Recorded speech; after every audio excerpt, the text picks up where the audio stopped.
3 years, one forgotten town in a single letter, written in shaky pen by a veteran in Hollow Ridge, Ohio, a place no map bothers to update anymore. He sent it to Congresswoman Alexandria Ocasio-Cortez, not with anger, with hope, a hope that someone might finally listen. But no one did. Until the day J.D. Vance stood in front of 40 million Americans, unfolded that same letter on live television, and read it word for word. His voice steady, the room frozen.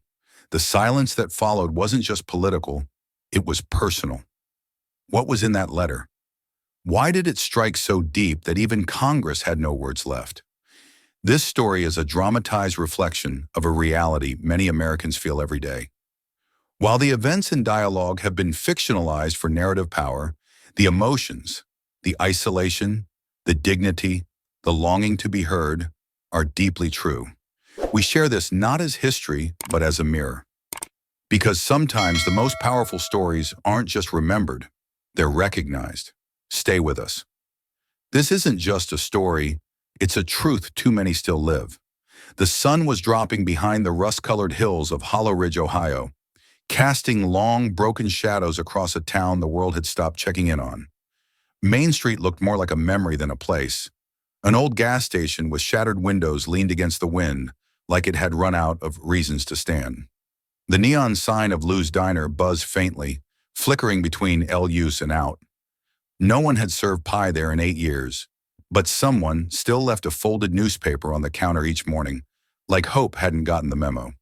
At the far end of the block stood the old Veterans Hall, its paint peeling like old scabs, its flagpole missing the flag. On the outer brick wall, a fading mural bore the faces of 22 local men who never made it back from Vietnam, Iraq, Afghanistan. Underneath the mural, someone had spray-painted a question in black. Did they die for this? And walking toward that question, one limp step at a time, was Hank Bledsoe. 63 years old, shoulders broad but tired, and boots scuffed by more than gravel. His Marine tattoo had blurred into a blue smudge on his forearm. Hank didn't wear medals. He wore calluses and silence. He paused under the mural, eyes searching the faces he knew too well. Billy Hartman, 17, killed in Fallujah. Joe Ramos, his old bunkmate, gone to PTSD long before the pills took him. Hank's lips pressed tight. He raised 2 fingers to his temple in a quiet salute. No words. As he turned the corner, an old woman swept dust off her porch. She nodded. He tipped his cap. There weren't many people left in Hollow Ridge. The young had moved to cities. The old question mark most had settled into quiet resentments or louder coughs. There was no grocery store anymore. The post office opened twice a week if the clerk's back wasn't acting up, and the only thing that worked 24/7 was the vending machine in front of the closed-down laundromat, which still somehow stocked root beer and stale pretzels. But Hank still walked the block every evening, said it kept his knees from locking up and his ghost from getting too loud. He reached his home, a modest 1-story chipped blue siding, wind chimes made from bullet casings. The porch light was dim but warm. Inside, a single bulb lit the kitchen, where a dusty American flag stood folded in a triangular glass case beside his coffee maker. He stared at it for a long moment. Then he sat. At the table was a yellow legal pad, its top page still blank. A pen lay beside it, its cap chewed up, like it had been carried for weeks. A battered envelope sat to the side, the return address already written, H. Bledsoe, Hollow Ridge, Ohio. He stared at the page, then began to write.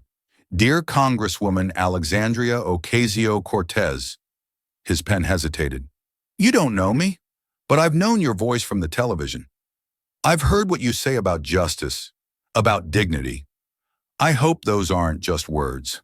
He paused again, looked around his kitchen, at the empty dinner plate, at the rust around the faucet, at the stack of unpaid medical bills stuffed under a copy of Stars and Stripes. He gritted his jaw, then kept going. We're not asking for a handout out here, just a hand that remembers we exist. He didn't know what response he expected. Maybe none, but it had to be written, because someone had to know. He signed it Hank Bledsoe, USMC, retired, sealed it in the envelope, and placed a single forever stamp in the corner. Then he leaned back and exhaled through his teeth. Outside, the wind picked up. The mural out front blurred into shadow, and inside, on a worn wooden table in a quiet house in a forgotten town, sat a letter destined for silence. Or so he thought. The next morning, as the gray light stretched over Hollow Ridge and the mural out front caught its first hint of warmth, Hank Bledsoe stood at the edge of his crumbling driveway and raised the red flag on his rusted mailbox. Inside was the envelope, creased but sealed, bearing the weight of dignity more than complaint. He tapped the box once, nodded, and turned back inside. 3 states east, in the bustling corridors of Capitol Hill, the air couldn't have been more different. Phones rang nonstop. Staffers power-walked between meetings with coffee in one hand, tablets in the other. In the southeast corner of the Longworth building, tucked between the communications bullpen and the outer lobby, sat room 417B, a fluorescent-lit holding space unofficially known as the Sorter's Nest. That's where Chloe, a 21-year-old intern from Boston University, sat cross-legged on an old office chair, surrounded by bins of unopened constituent mail. She'd been at it since 8 a.m., sorting, stamping, and scanning envelopes into a digital log that, she'd been told, no one actually reads unless flagged. Each envelope was marked by color-coded sticker tabs, red for media threats, yellow for district-specific emergencies, blue for endorsements or invites, and gray for what Chloe had quietly nicknamed the ghost pile, personal letters from people who didn't know their voices didn't echo this far. She peeled open Hank Bledsoe's envelope around 11:42 a.m., absent-mindedly sipping her second iced coffee. The handwriting was slow but careful, the ink slightly smudged in the lower left corner, maybe from a weathered thumb, maybe from the hesitation of hope.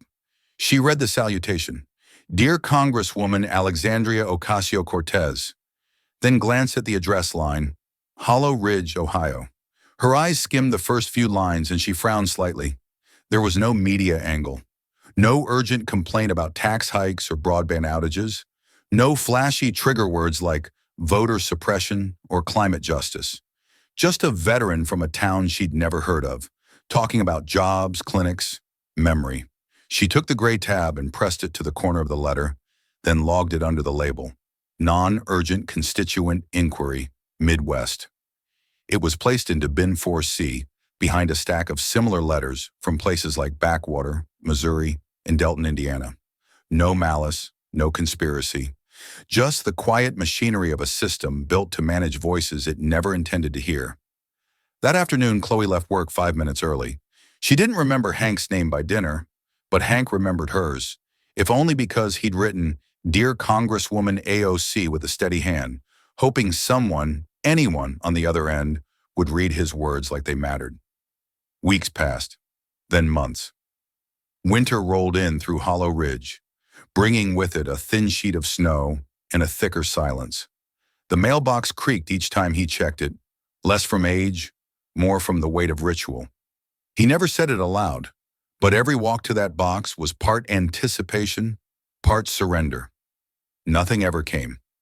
Eventually, one afternoon in February, Hank opened his coat closet, reached for the pocket of the same weathered jacket he'd worn that day in autumn, and pulled the envelope back out. He didn't open it. He didn't have to. He just stared at it, then slowly folded it down the center, once, then twice more, and slid it gently into his breast pocket, over his heart. He wore it like armor, not because he expected an answer anymore, but because sometimes the only way to remind yourself you exist is to carry proof that you once asked to be seen. And somewhere in Washington, behind layers of fluorescent light and filtered calendars, that proof sat quietly in a gray-labeled bin, waiting like so many others to be remembered. The cold had settled deep into Hollow Ridge by the time J.D. Vance stepped out of his black pickup and onto the cracked pavement outside May's Coffee and Bait. The sign above the door was barely hanging on, the B in Bait replaced years ago with a backward number 8. It didn't matter. Everyone in town still called it May's, and it was the last place with a working coffee machine and a door that didn't need unlocking. Inside, it smelled like burnt toast and motor oil. A single overhead bulb flickered above a linoleum floor dulled by decades of boots. 4 men sat in silence at a corner table, arguing only with their eyes over whose turn it was to pay for refills. At the back booth, facing the window with two chipped mugs already on the table, sat Hank Bledsoe, coat zipped halfway, fingers tapping a folded piece of paper on the table. JD made his way over quietly, nodded once, and slid into the seat across from him. No aides, no cameras, just two men and black coffee. "Appreciate you making time," Hank said, voice gravel thick but steady. "I heard you had something worth listening to," JD replied. They spoke for a while, not about bills or polls, but about sons who moved out of state, about the last mechanic in town who couldn't afford to replace his lift, about the strip of farmland behind the old mill that still hadn't thawed since the last frost. JD listened without blinking, his hands wrapped around the mug like he needed the heat just to sit still. Then Hank unfolded the letter, the same one that had ridden inside his coat for months, pressed against the same place his dress blues used to button. The edges were softer now, the creases deeper, but the ink still held. He didn't hand it over. He read it, aloud. His voice cracked in the second paragraph, just a little when he said, "I've seen more of my friends buried than remembered. I don't need a parade. I just want someone to know our streetlights don't come on anymore." JD didn't interrupt, not once. He just sat there, still and silent, absorbing every line like it was a classified report no one had ever declassified. When Hank finally folded the letter again, the diner was dead quiet. Only the buzz of the overhead bulb remained, and the distant sound of tires rolling past cold gravel outside. JD cleared his throat, looked down, then met Hank's eyes and said carefully, not like a soundbite, but like a verdict, "This letter deserves more than dust." Hank studied him, half skeptical, half relieved, all tired. JD reached into his coat pocket, pulled out a notepad and asked, "Can I hold on to it?" There was a pause, then a slow nod. "You're not gonna file it in some bin?" Hank asked, the sarcasm only half hidden.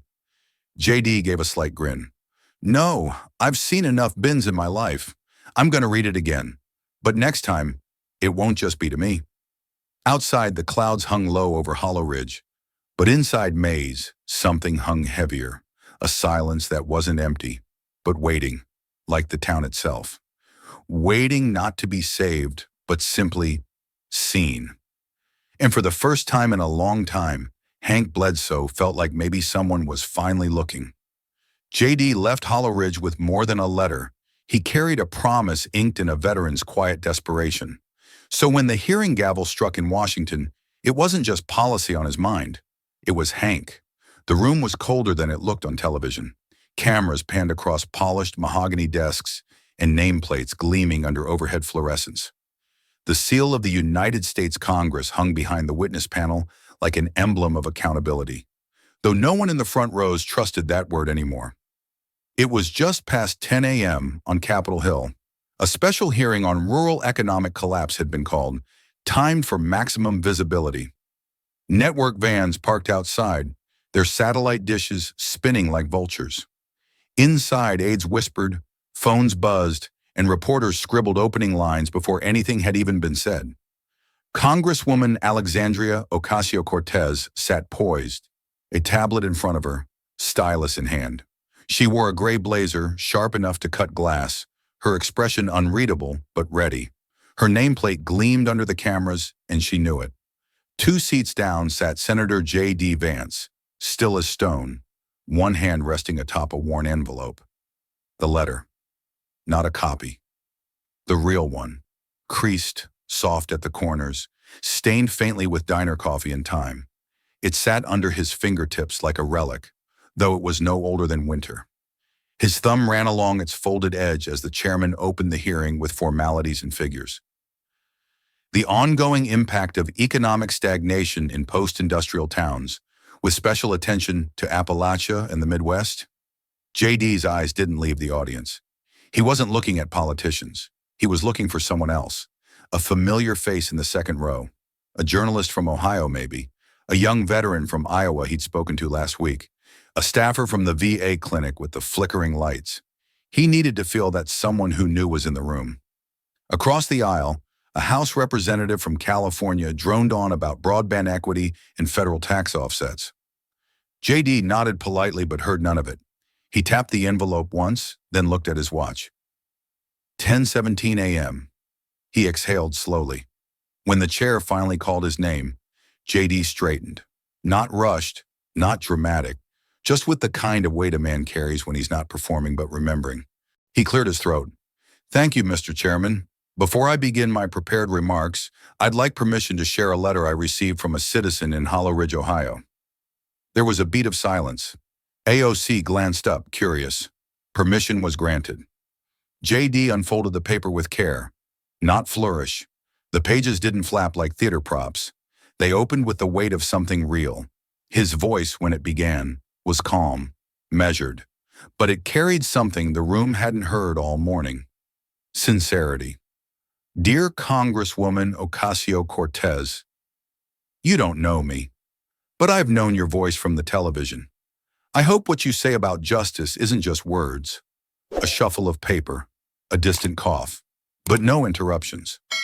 "We don't want a handout. We want to know if we're still seen. If our lights don't come on at night, is that still America?" JD paused, looked directly at AOC, then returned to the letter. He continued to read. "And in a room built for noise, debates, grandstanding, performative outrage, a hush settled like snowfall. Not because of who was speaking, but because of what had been ignored." JD Vance's voice didn't tremble, but the weight behind it made even the microphone seem quieter. He held the pages gently in both hands. No podium, no speech script. Just the weathered folds of a letter that had traveled further than anyone in Washington had walked in years. Every eye in the chamber was fixed on him now, though most of the room didn't yet know why. He glanced down once more, then began again.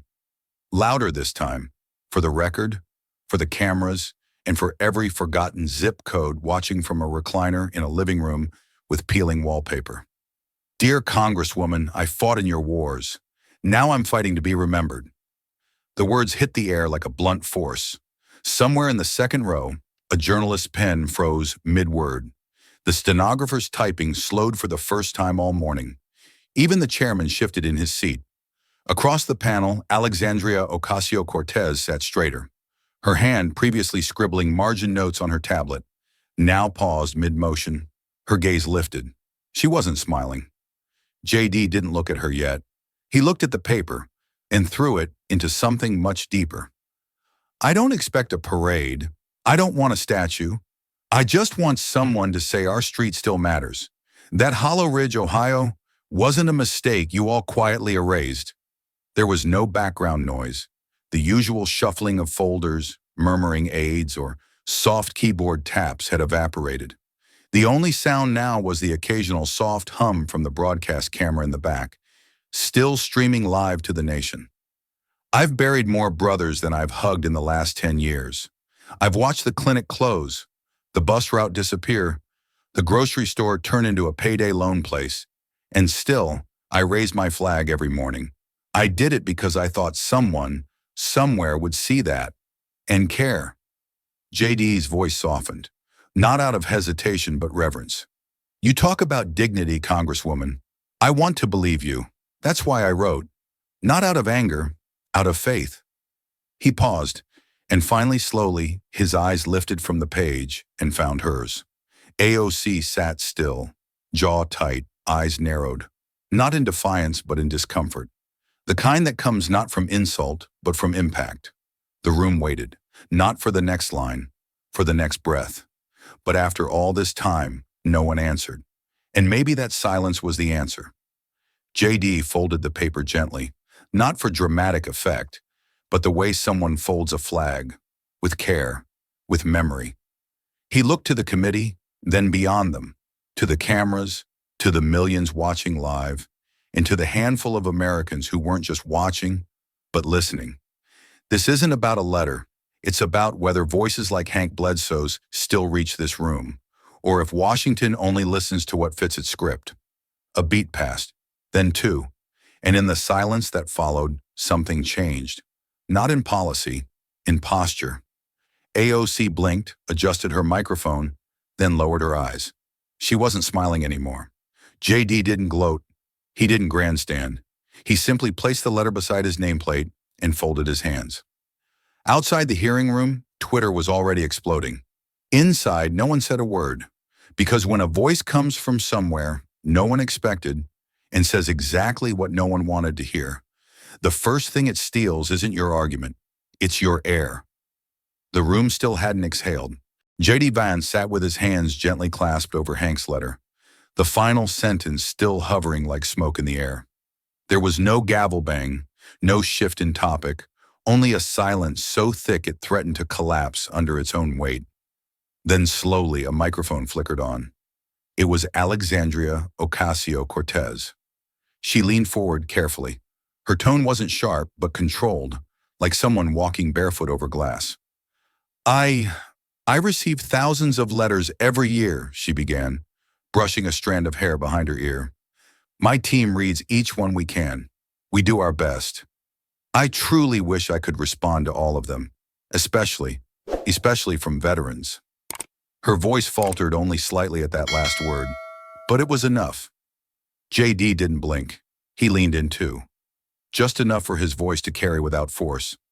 This man, he said, nodding toward the letter, waited months for a reply. Not a form letter, not a press release, just one sign that someone had read what he wrote. AOC opened her mouth, then paused. JD's voice lowered, not louder but sharper. Your office gave him silence. That sentence didn't need punctuation. It landed like stone on steel. AOC pressed her lips together. Senator Vance, again, I sincerely wish I had seen this letter personally, but you must understand, no single member can. JD cut in, clean, no hesitation. And he sent just one. A quiet ripple moved through the chamber. It wasn't a yell. It wasn't a performance. It was the kind of reply that felt heavier than the one before it, because it held nothing but truth. Not anger, not blame. Just the weight of one voice, unanswered. JD turned slightly toward the chairman. We've heard numbers all morning. Unemployment rates, tax projections, growth curves. But that letter isn't about numbers. It's about something we've stopped tracking altogether. Whether a citizen still matters when the cameras are off. AOC sat back slightly. Her posture wasn't defensive, but unsettled. Somewhere behind the committee rows, a reporter slowly removed her glasses. On the panel, a congressman from Kansas cleared his throat but said nothing. And at the far end of the room, the stenographer paused, not because she missed a word, but because, for the first time in an hour, she wasn't sure what she was documenting, policy or reckoning. JD returned his gaze to AOC. His voice was calm again, not pointed, but impossibly direct. I'm not here to shame you, Congresswoman. I'm here because someone wrote to you and was buried by silence. And if that's how we treat the people who served, if that's how far their voices have to travel to be heard, then maybe the problem isn't that we're divided. Maybe it's that we've stopped listening. AOC didn't answer. Her eyes dropped for just a second, long enough for every camera in the room to catch it. JD leaned back in his seat and slid the letter gently back into its envelope. He didn't smile. He didn't nod. He simply let the silence return, this time on his own terms. And in that stillness, a shift occurred. Not in votes, not in legislation, but in the space where conviction begins. The kind of shift that can't be measured in polls, only in the quiet moments when power doesn't speak, but listens. No one clapped. No one dared, because J.D. Vance hadn't delivered a performance. He delivered a reminder. And sometimes, the most devastating sound in politics is the sound of just one voice finally being heard. The hearing had barely concluded before the first headline hit Twitter. J.D. Vance reads ignored veteran letter, room goes silent. By the time J.D. stepped out of the Capitol and into the wind, #buried letter had already reached 17,000 mentions. In less than an hour, it would pass 100,000. By nightfall, it would top every trending chart in America. Inside the glass walls of newsrooms in New York and D.C., producers were shouting into headsets. Cable anchors had rearranged their evening lineups. Segments that were supposed to focus on inflation or international trade were scrapped entirely to make room for the moment that froze Congress. On Fox News, the story led the 8 p.m. hour. A chyron in bold red read, J.D. Vance shames AOC with one letter, the vet she ignored. Commentators didn't hold back. They called him the voice of working-class America, the only one in Washington reading what matters. Clips of J.D. reading the letter aired on repeat, overlaid with images of faded American towns and military cemeteries. On the other side, progressive media scrambled to frame it differently. MSNBC's late-night anchor leaned heavily on the bureaucracy angle. AOC never saw the letter.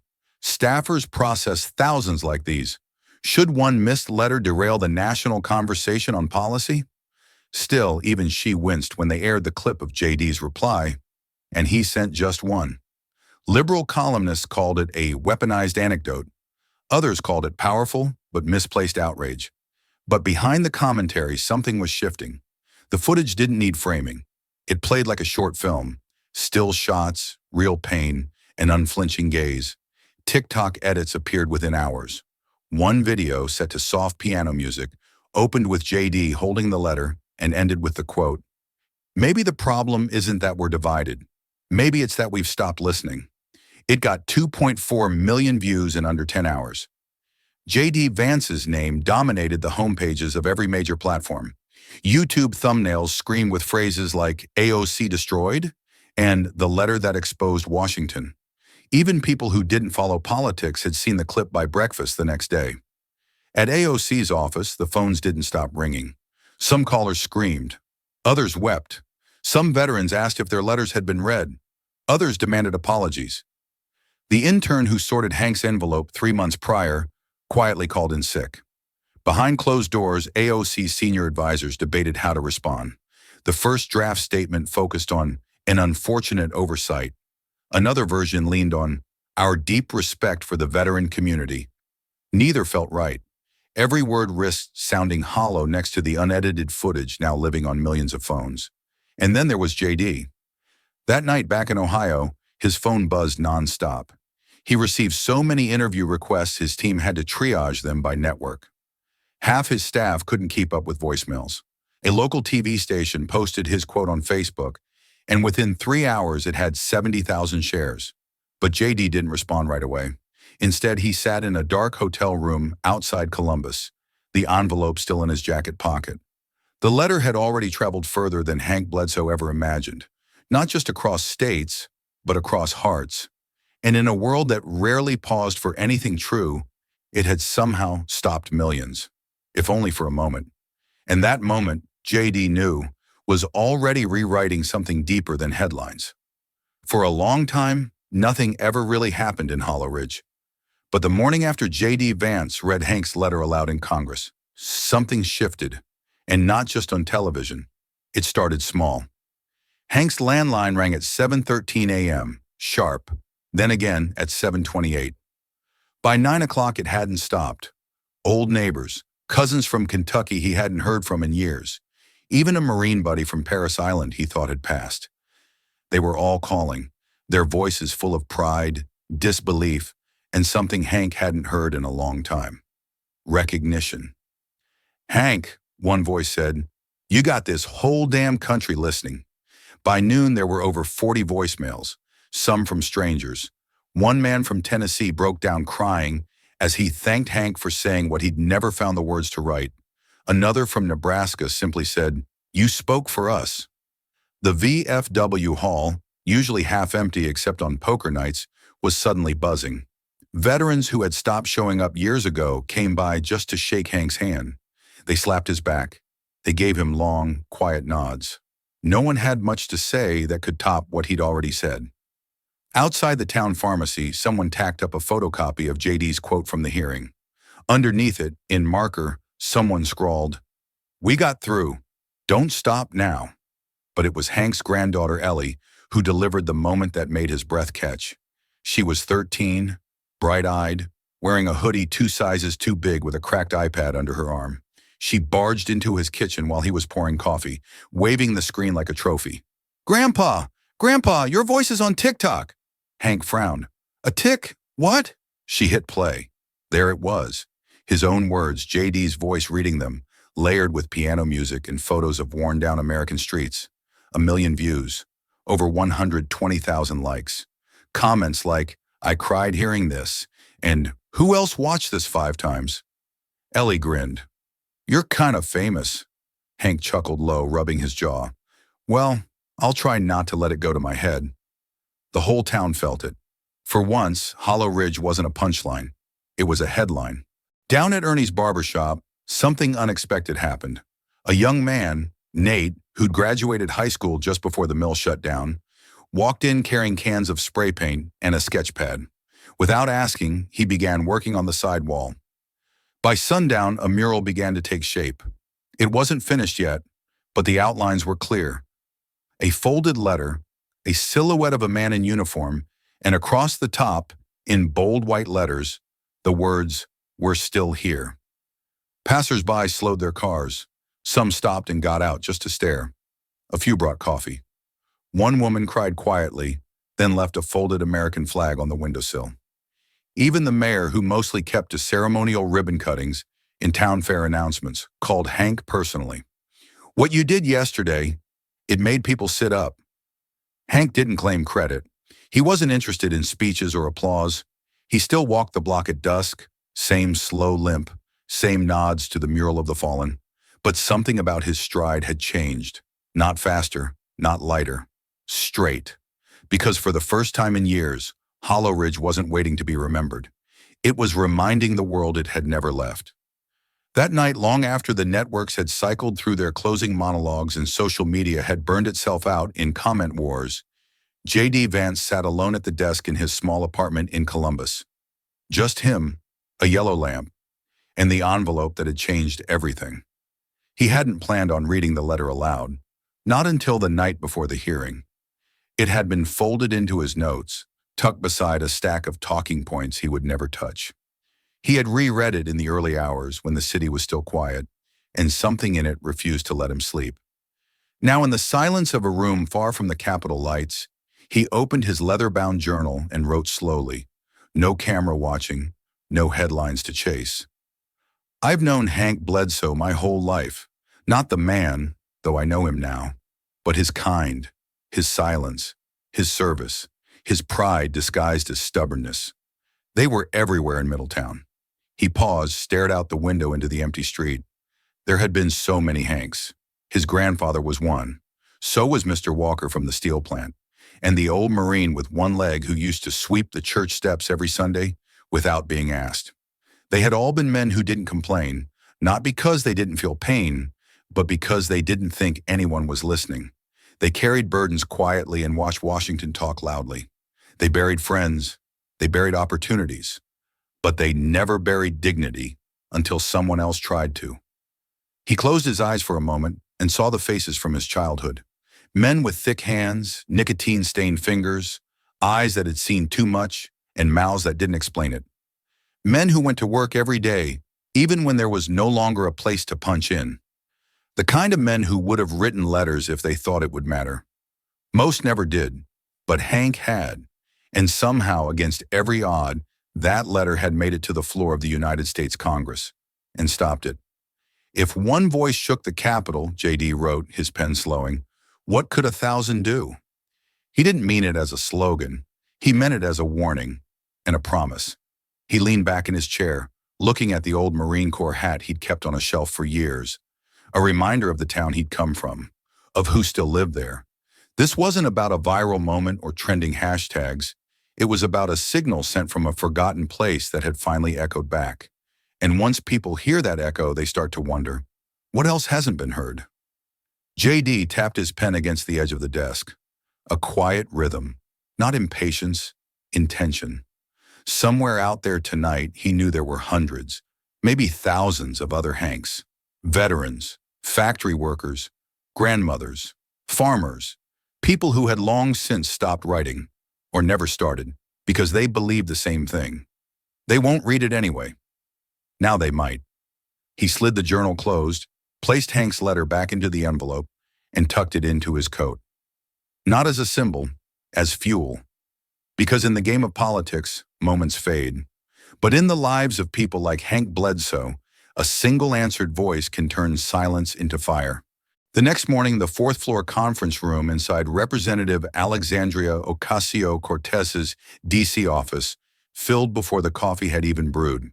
Her communications director, a wiry man named Seth Colburn, had already scrawled 5 words across the whiteboard in thick red marker. Own the system, not the error. He turned to the gathered aides, speechwriters, digital strategists, legislative assistants. No one smiled. They all knew what this was. Damage control at DEFCON 2. Here's the deal, Seth began.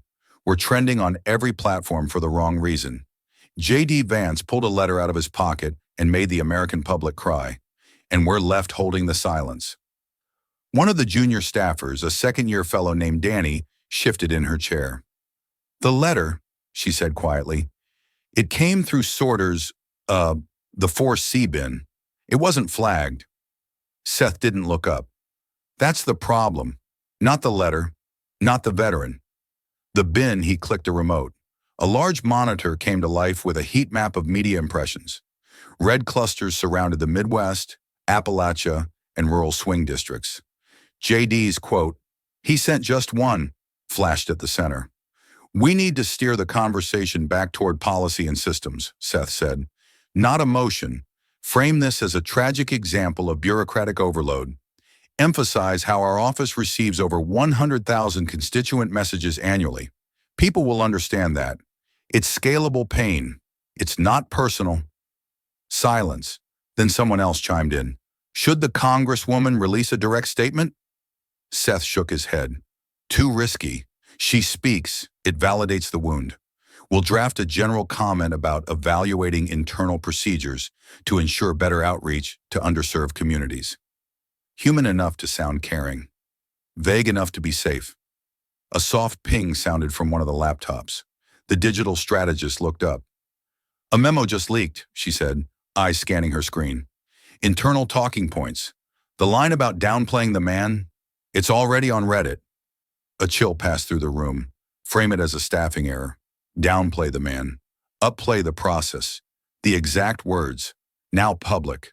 Someone swore under their breath. Seth didn't panic. He leaned back and exhaled slowly. Okay, then we pivot again. We don't talk about Hank Bledsoe. We talk about Hank Bledsoes, plural. Make it a population, not a person. Remove the face. Keep the facts.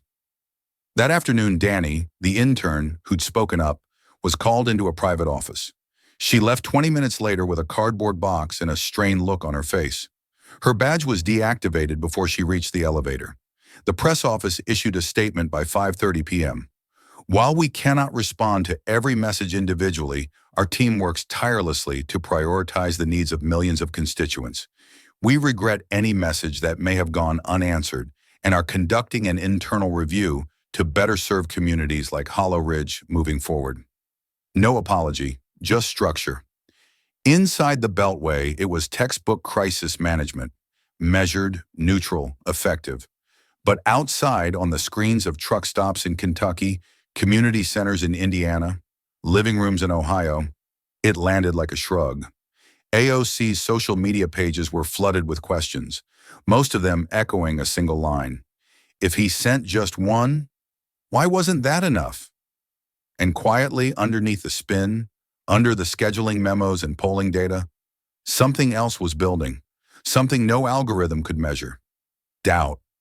Doubt that maybe the system wasn't overwhelmed. Maybe it was just designed to never really hear people like Hank in the first place. The requests came in waves, primetime interviews, morning shows, national podcasts, op-eds, political roundtables that begged J.D. Vance to go deeper into what happened in the hearing room. Network producers offered pre-written questions to make him look strong. One outlet even floated the idea of staging a town hall live from Hollow Ridge. J.D. declined them all. Not because he wasn't tempted, he was. Not because the media attention wasn't politically valuable, it was. But because something in him knew the moment didn't belong to him. It belonged to the letter, and the man who had written it. So instead of lights, J.D. chose road. Just 2 days after the hearing, he found himself driving a familiar path through southern Ohio. The roads narrowed, billboards faded, the fields went bare again. He didn't announce his return. No cameras followed. He pulled into Hollow Ridge mid-morning, parking across from May's Coffee and Bait.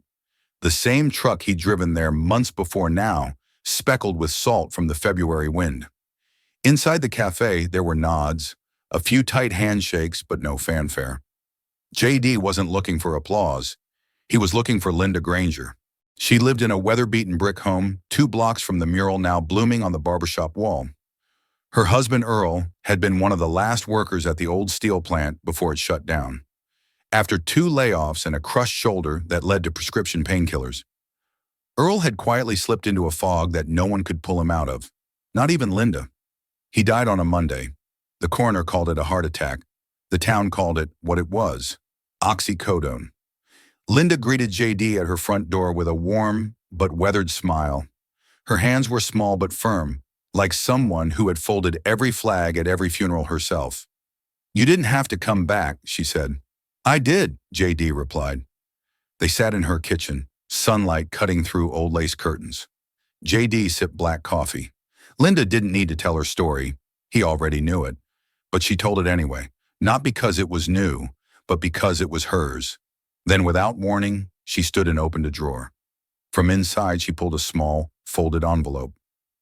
"My husband wrote this the week before he passed," she said, placing it gently on the table. "He was going to send it to Columbus, maybe D.C., but he never did." JD looked at it without touching. The handwriting was shaky, the paper thin at the corners. Linda smiled softly. "He saw you on TV, he heard Hank's letter, and he turned to me and said, 'That man just made me feel real again.'" She paused, her voice catching in the throat. "That was the last thing he ever said before bed that night." JD reached for the envelope, carefully like it was glass. He didn't open it, just held it between his palms. "This matters," he said. Linda nodded. "It did, and it still does. That's why I want you to have it." He stood after a while, walked back through the center of town. The mural was almost finished now. The letters "We're Still Here" gleamed in white paint under the late winter sky. And as JD slid Linda's envelope into his coat pocket, beside Hank's, he understood something deeper. This wasn't about speeches anymore. It was about carrying the voices no one else would, and making sure they never got buried again. The mural had barely dried when the backlash began. On a Saturday morning, 3 days after JD returned to Hollow Ridge, an anonymous op-ed appeared in a high-profile Beltway political blog. Its headline was short, sharp, and dripping with cynicism. Was the letter real, or just another Hill stunt? The author, listed only as a former congressional staffer, suggested that Hank Bledsoe's letter had been curated for political theater. It implied the letter's discovery was timed too perfectly, that JD's delivery was too polished, and that the town of Hollow Ridge had been chosen not by circumstance but by optics. The final paragraph cut especially deep. "In a world where narrative trumps nuance, we should always ask, are we hearing a real voice, or just another carefully rehearsed echo?" Within hours, the story was picked up by fringe pundits and blue-check contrarians who hadn't watched the hearing but saw a new angle to exploit. Some called Hank a plant. Others suggested JD had staffers ghostwrite the letter. A few went further, claiming Hollow Ridge didn't even exist. Just another small-town sob story invented to tug heartstrings and secure votes. JD's press team was furious. His comms director urged him to issue a sharply worded press release. "We'll demand a retraction, cite congressional records, maybe even threaten legal action," she said, pacing in the hallway. JD listened, then shook his head. "No press release," he said. "No lawyers." Instead, he packed a duffel bag, charged his phone, and drove back to Hollow Ridge again. That night, just before sunset, JD stood in front of Hank's small blue house, the same house where the letter had been written, folded, and mailed without fanfare. His staff held no boom mics. There was no scripted backdrop, no flag display.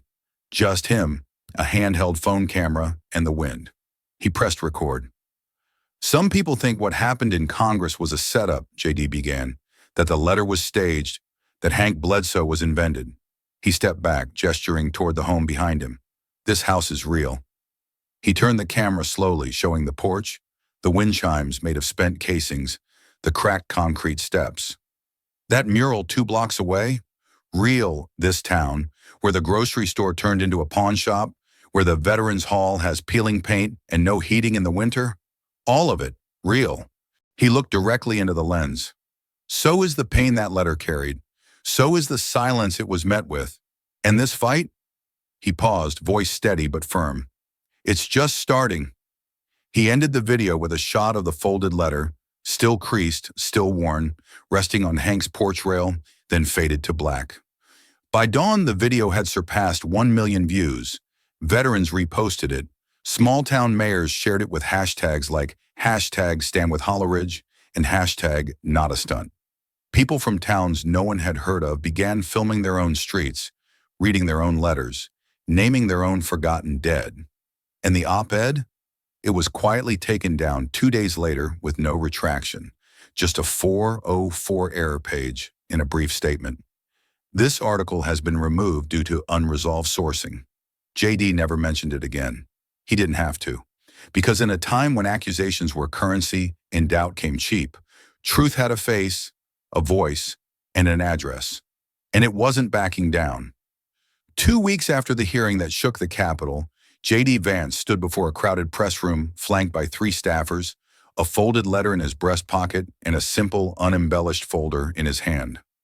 Inside that folder was a piece of legislation he had rewritten a dozen times in the quiet of his Columbus apartment, using a yellow legal pad in the corner of his dining table. At the top, in block print, the title read, "The Bledsoe Act." The bill was deceptively simple. No sweeping reforms, no buried amendments. Just 2 core components. Federal funding for rural veteran mental health clinics, particularly in counties without access within a 50-mile radius. Job retraining and small business grants for veterans in post-industrial regions, including towns like Hollow Ridge, where economic lifelines had long since frayed. As JD laid it out to the press, his voice was steady but not rehearsed. He cited statistics, yes, rural veteran suicide rates, workforce dropouts, access disparity, but the focus never strayed far from the man whose name now lived on the bill. Hank Bledsoe was one voice, JD said, but he stood for millions who served their country and came home to silence. The bill was submitted to the Senate Committee on Veterans Affairs later that afternoon. Within 24 hours, the reactions began. On Capitol Hill, a few polite nods were followed by skeptical glances. Too targeted, not broad enough to gain momentum, won't clear appropriations. Symbolic gesture at best. A top lobbyist for a national health insurance group was overheard at a private luncheon saying, "Nice emotional move from Vance, but it's a dead end. Rural bills don't move votes. They move headlines." The line made it into Politico the next morning. Cable networks echoed the sentiment. One progressive anchor smirked through a segment titled, "The Hollow Hope, Can One Letter Write a Law?"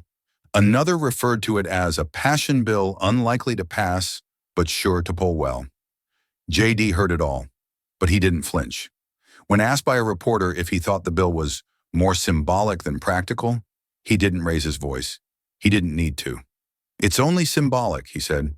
"If you ignore who it's for," he leaned forward slightly, "but if you know someone who came back from war and found their town gone, their job gone, their health care gone, then this isn't symbolism, it's a lifeline." The room went quiet for a moment, the same kind of pause that had followed the reading of Hank's letter. JD let it sit. He knew the odds were steep, knew the machine wasn't built to catch voices from places without PAC money or media teams, but he wasn't looking to impress the machine. He was trying to jam a wrench into it. Back in Hollow Ridge, the town followed the bill's progress like it was playoff season. Ernie's barbershop installed a corkboard titled The Billboard, where townspeople pinned updates from articles, quotes, even printouts of the C-SPAN schedule. A local teen volunteered to live stream committee hearings and translate the legalese for older veterans. And in JD's office, the folder holding the Bledsoe Act stayed on his desk, always in view, because unlike most bills, this one didn't begin in a committee room. It began in a letter, folded 3 times, mailed from a forgotten town, and read into history by someone who refused to let it die on arrival. March came to Hollow Ridge with an unexpected cold snap. The mural on Main Street was half covered in frost by sunrise, and the lights inside May's cafe flickered like they were tired of pretending everything still worked. That's when Hank stopped showing up for his evening walks. At first, people assumed he was just laying low, giving the storm of attention time to pass. But when he missed 2 mornings in a row at the VFW Hall's coffee pot, someone called his niece. She found him half asleep in his recliner, breathing slow, his skin pale with that washed-out look no winter could cause. The ambulance arrived in silence, save for its tires crunching over gravel. No sirens, just urgency. At the county hospital 20 miles away, a young ER doctor pulled JD aside when he arrived. Respiratory failure, possibly heart-related. We're doing what we can. JD nodded once, didn't blink. Inside the room, Hank looked impossibly small against the pale green sheets. Tubes ran from his arms. A soft beeping filled the space with artificial rhythm. His old Marine cap sat on the nightstand, folded next to a brown leather wallet and the same worn envelope JD had once held up in Congress. JD pulled a chair closer, resting his hands on the rail like someone steadying a ship that had taken on too much water. I heard they're trying to bury the bill already, Hank rasped, voice faint but unslurred. JD gave him a crooked smile. They're trying, but I've got more letters now. Hank coughed, then chuckled weakly. Of course you do. A pause, then Hank's eyes locked with his, sharper than they had been a moment ago. Listen to me. If I don't make it, make sure the bill does. JD didn't flinch, but the stillness in his face was not emptiness. It was tension, like a bow drawn back and held. He reached out and clasped Hank's hand, calloused fingers wrapping over the worn skin of a man who had survived more than anyone ever wrote about. I will, JD said. You have my word. For a moment, the machines hummed louder than the people. Then Hank's eyes softened and his grip relaxed. You ever think I wrote that letter for Congress? He asked. JD tilted his head. Hank gave a faint smile. I wrote it for the people I served with, for the ones who didn't come home, for the ones who did and wish they hadn't. I just wanted someone, somewhere, to say we still counted. JD looked down at the floor, then back up at the man who had unknowingly started a movement. You did more than count, Hank, he said. You lit a fire they can't put out. Later that night, JD stepped outside the hospital, the wind cutting across the parking lot like broken glass. He stood alone under the orange glare of a flickering street lamp, staring out across nothing, jacket zipped high, the envelope tucked once again into his inner pocket. Inside his eyes was something harder than grief. A kind of stubborn sadness, the kind that didn't weep, but worked. The kind that turned promises into action, the kind that writes bills into law. Because it must. Because when a man gives you his last words, they don't belong to you. They belong to what you do next. 3 days after Hank Bledsoe closed his eyes for the last time, Senator J.D. Vance walked into the Senate chamber with a folded American flag in one hand and a laminated sheet of paper in the other. The chamber was half full, senators reading notes, aides whispering, a few yawns behind tablets. Another Thursday, another hour of legislation and polite inertia, until J.D. stepped to the podium. He didn't look down at prepared remarks. He didn't unfold a binder. He simply placed the flag gently beside the microphone and held the laminated letter, Hank's original letter, just high enough for the cameras to catch the faded handwriting and signature. Colleagues, J.D. began, voice steady but low. A few weeks ago, I read this letter aloud in a hearing. A veteran named Hank Bledsoe wrote it from Hollow Ridge, Ohio. He asked to be remembered. A few senators looked up. J.D. continued. Not rewarded, not idolized, just remembered. He didn't ask for a check. He didn't ask for power. He asked if our government still knows that towns like his exist. He looked across the rows. Some still weren't listening, but more were now. And when he didn't get an answer, the country did. He stepped closer to the mic. We read it once. We act on it now. He tapped the laminated letter gently on the podium. The sound echoed. This is not a culture war. This is not red versus blue. This is a man with 30 years of service, buried in silence by a system that forgot where it came from. And the bill we've put forward, the Bledsoe Act, isn't a favor. It's a correction. He turned, voice rising now, just enough to slice through the still air. If you're afraid of rural backlash, fine, Vote your fear. If you think veterans clinics and job retraining centers don't deserve your line item, then stand up and say it. But don't pretend it's about budget. Don't pretend it's about scope. It's about will. For a moment, no one moved. No one shifted. Then JD's final line landed. We sent people to war with promises. This bill is us deciding if we meant them. He stepped away. The laminated letter remained on the podium. Outside the chamber, the press swarmed. Inside, the energy had changed. There was no vote yet, but a motion was filed for debate. Lobbyists started circling. The Appropriations Committee issued an immediate inquiry on cost estimates. A whisper campaign began, some claiming it was too narrow, others insisting it was a dangerous precedent for emotion-driven legislation. But momentum was no longer theoretical. It had names, signatures, faces behind it. By Friday, the Senate calendar listed the Bledsoe Act for a floor vote the following week. That weekend, 17 senators received handwritten letters from veterans in their districts, each one referencing Hank's words, "I fought in your wars. Now I'm fighting to be remembered." JD returned to Ohio once more that Sunday.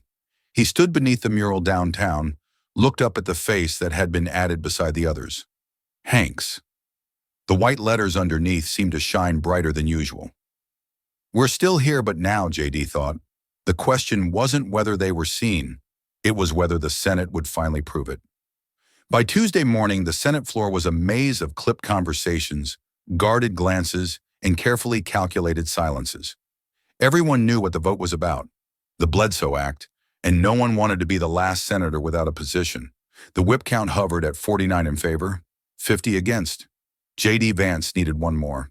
He had spent the last 48 hours on the move. No sleep, too much coffee, and a rotation of closed-door meetings that bled from hour to hour.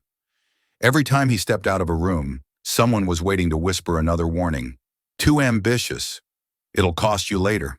You're making this personal. JD didn't argue. It was personal.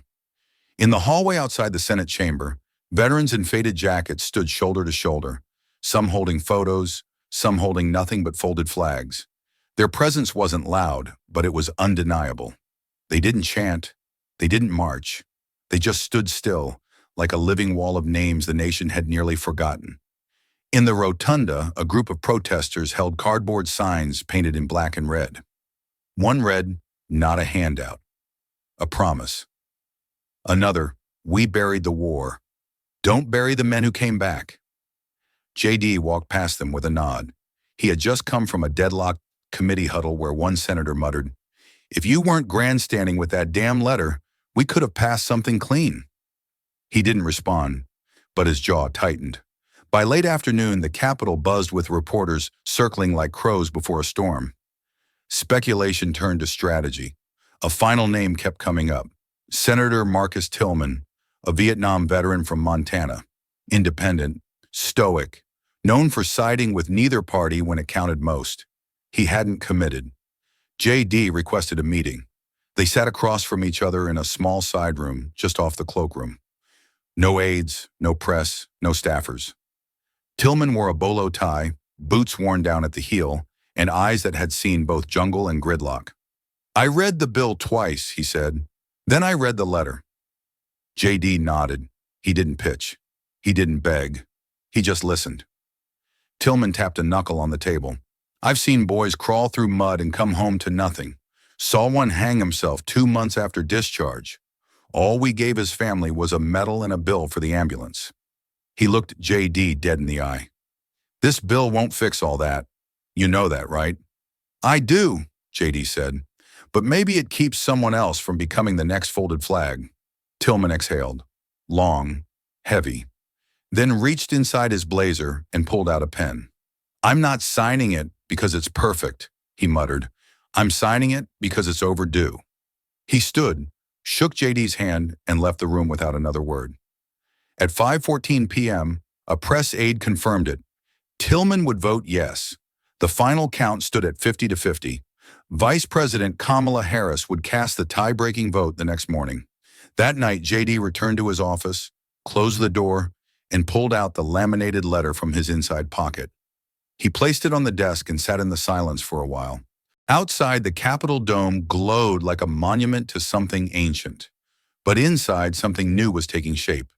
Not just a win, a shift. Because tomorrow they wouldn't just vote on a bill, they'd vote on whether silence still had the final word. The sky over Hollow Ridge burned the amber that evening, the last light stretching across rusted rooftops and fields, still frozen in early spring silence. It had been weeks since the town felt this still. No chatter outside Maze, no kids tossing pebbles near the mural, just the wind moving through the bare trees like a song only old men could hear. Inside room 204 of the county hospital, Hank Bledsoe lay still. The machines beside him beeped steadily, though more softly than before. His breath had grown shallow, paced like a memory trying not to let go.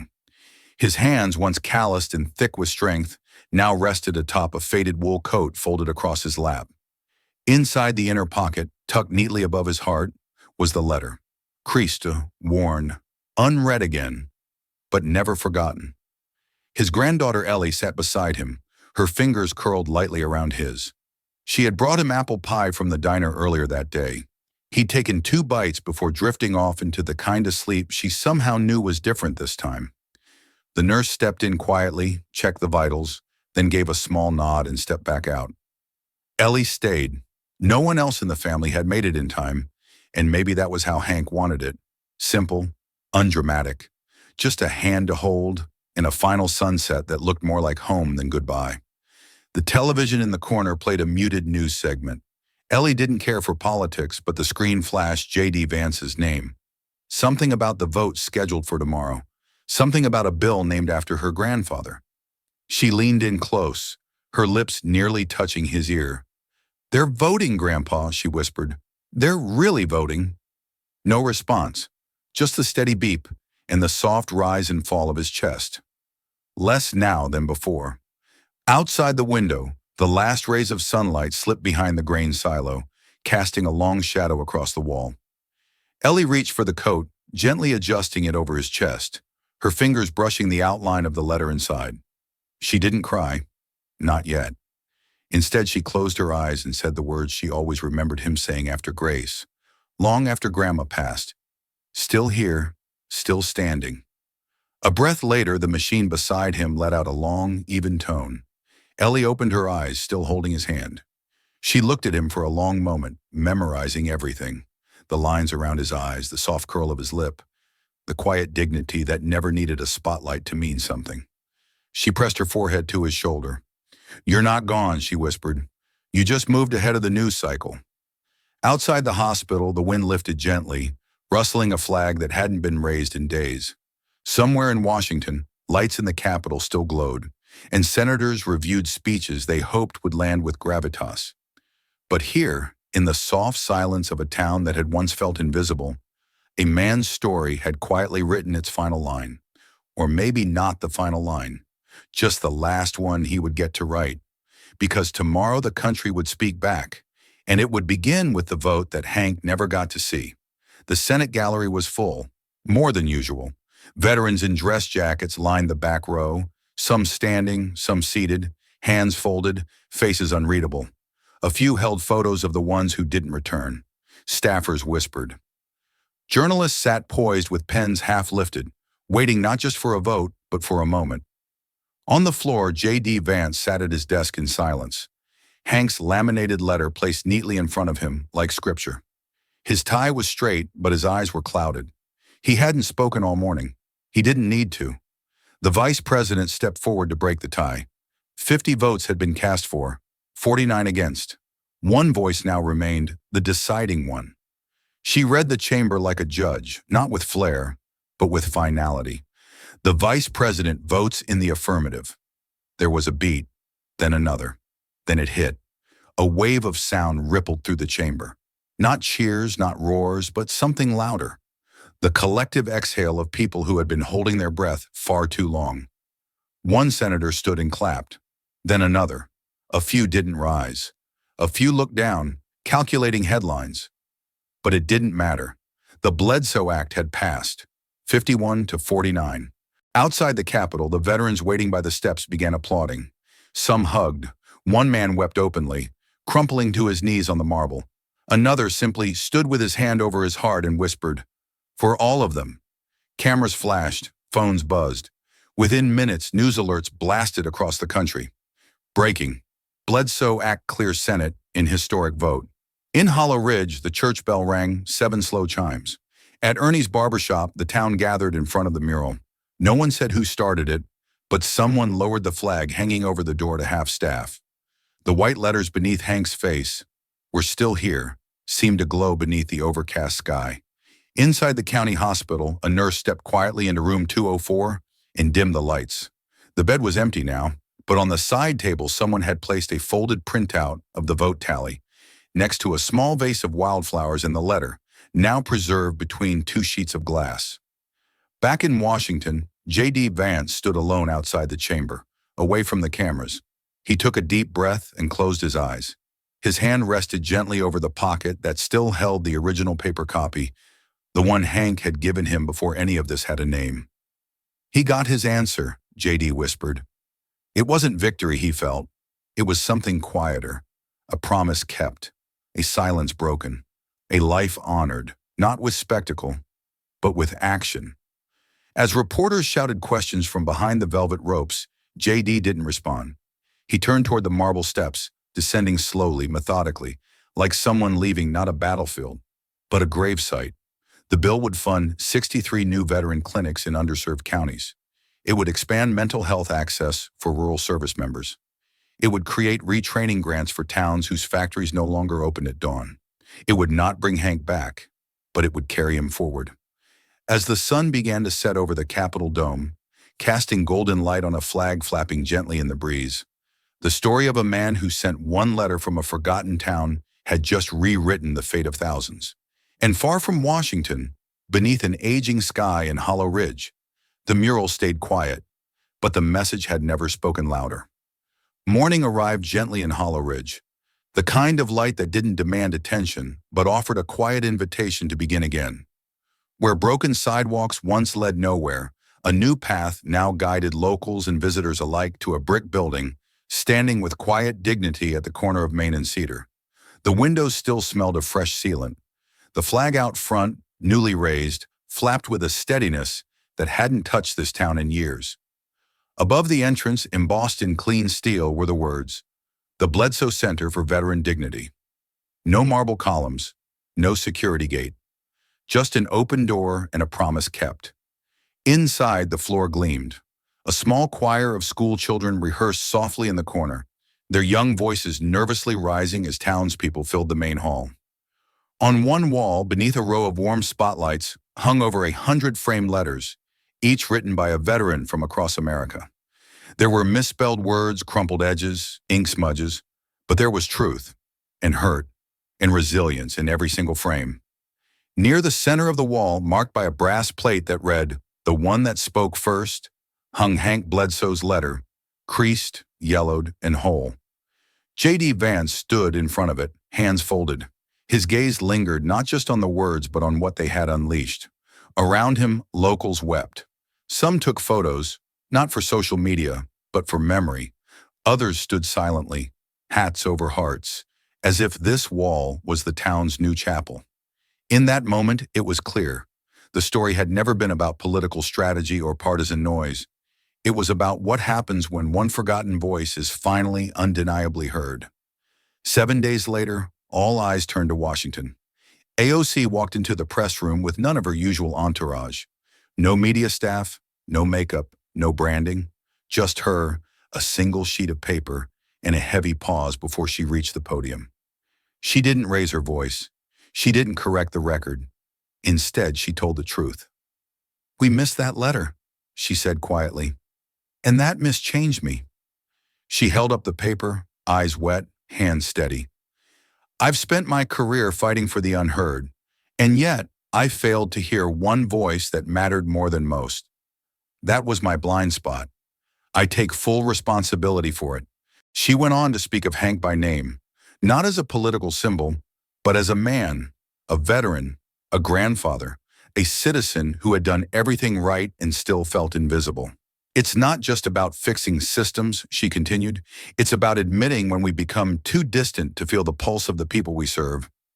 Back in Ohio, in a modest living room, J.D. Vance watched the speech from a worn leather armchair. He didn't smile. He didn't gloat.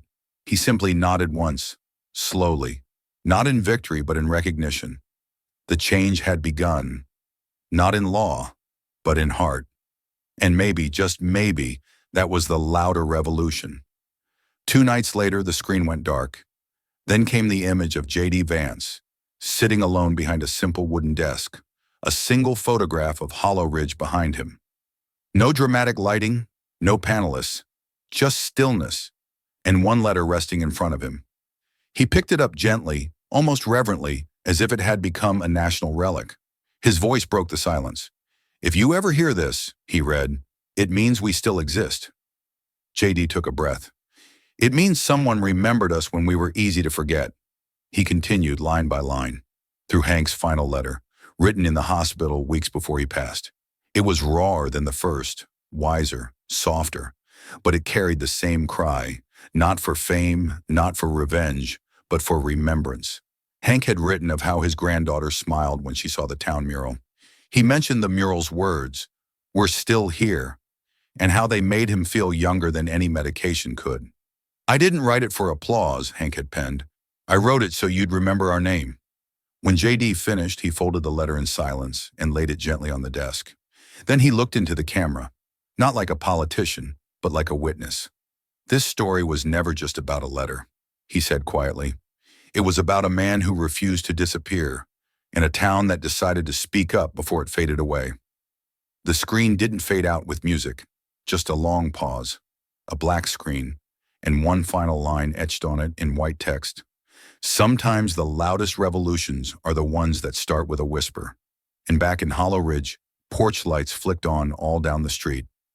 Not to chase away darkness, but to show the country that they were still here, still watching, still waiting, still worthy. This story reminds us that power doesn't always roar. It sometimes arrives as a quiet letter, a forgotten town, or a man who simply refuses to be erased. Hank's voice didn't echo across cable news, but it changed hearts in the halls of Congress. J.D. Vance didn't just hear a veteran, he heard a generation calling out not for pity, but for dignity. And AOC's acknowledgement? Proof that listening can be more revolutionary than speaking. In a world obsessed with loudness, this story is a whisper that stayed. What about you? Have you ever felt unseen, unheard, and still chose to speak? If this story touched you, don't let it stop here.